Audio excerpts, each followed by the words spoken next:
In a speech delivered at the Sorbonne in Paris, France, on the 23rd of April, 1910, before the advent of World War I, entitled The Man in the Arena, United States President Theodore Roosevelt said, "It is not the critic who counts, not the man who points out how the strong man stumbles, or where the doer of deeds could have done them better.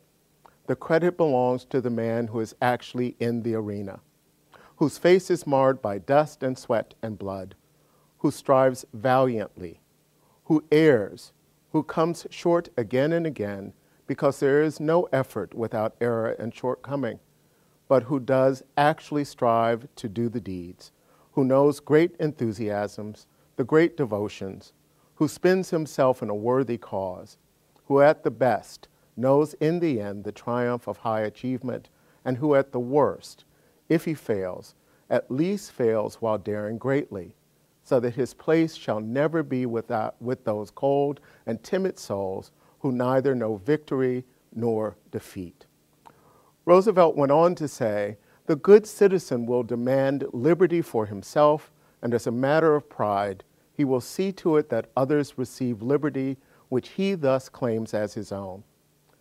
My friends, probably the best test of true liberty, he said, in any country is the way in which minorities are treated in that country.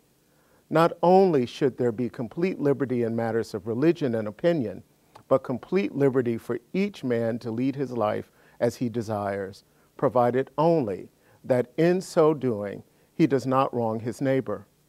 Persecution is bad because it is persecution, and without reference to which side happens to be the persecutor and which the persecuted. Class hatred is bad in just the same way, and without regard to the individual who at a given time substitutes loyalty to a class for loyalty to a nation, or substitutes hatred of men because they happen to come in a certain social category for judgment awarded them according to their conduct. Such was what happened and occurred this past June in Hong Kong when the three global social work organizations came together to develop a global agenda for social work and social development. We collectively agreed that the field of social work practice and education are often marginalized in our own countries and in some relevant international organizations, as well as in some key areas of social development. The decision of organizing a common Congress with our sister organizations was a political decision to organize social work, social development practitioners, and social work educators who wanted to work together to articulate a common set of goals. The challenges which we collectively face are many and call for a united voice and even more solidarity. My friends, the 2010 Hong Kong process gave us an opportunity to take stock of our past experiences and to articulate a new and crucial agenda of engagement, which can be used to mobilize our members and our partners. The global situation requires more social work unity and engagement. Beyond the shared understanding of the necessity to be organized and to be relevant in the international arena, we have to develop more clear and effective ways to discuss and elaborate strategies and action plans which will influence the setting of an international agenda. The 2010 Hong Kong Congress was not an end, but rather a beginning of a process. It was, we believed, a beginning of a larger movement that we aimed to lead as international organizations in response to global issues such as the economic inequalities within countries and among regions, the dignity and worth of the individual, environmental sustainability, and the importance of human relationships. Many, but not all of these are encompassed in the Millennium Development Goals, or MDGs.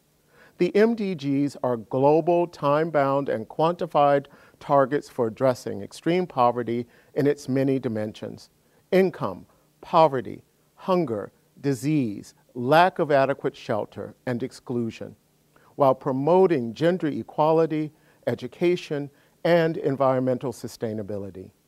They are also basic human rights, the rights of each person on the planet to health, education, shelter, and security as pledged in the Universal Declaration of Human Rights and the UN Millennium Declaration. We know, our friends, that our actions on these and other important issues are informed by policymakers, practitioners, and educators. We must integrate the social, economic, and environmental factors which are a core part of sustainable development. This interrelationship will help to inform what we do, why we do it, and what we expect to achieve.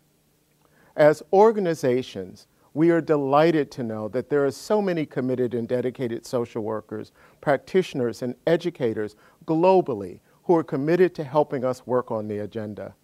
We hope you will visit the website created for discussions as it relates to the agenda at www.globalsocialagenda.org.